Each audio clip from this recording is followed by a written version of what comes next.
با درود خدمت مردم.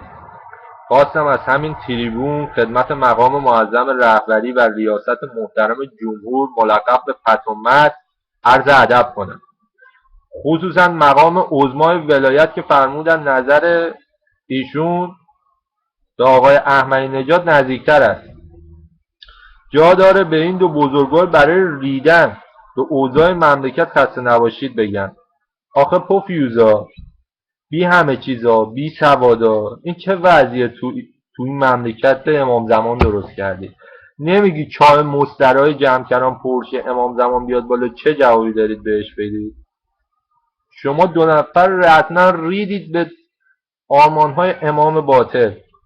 این وضع گرونی، وضع تحریم، بیچارگی، بدبختی، چلاق که بودی تو، حالا کوروکرم که شدی، اگه یه شطور جای رئیس جمهور یا رهبری میشوندن تا الان فهمیده بود که بدبختی و فقر چه بلایی سر مردم آورده.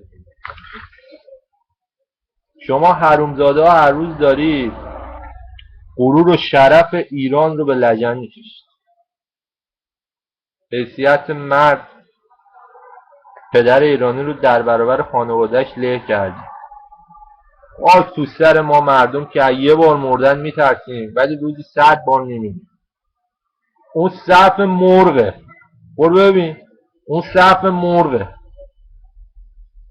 من متاسفم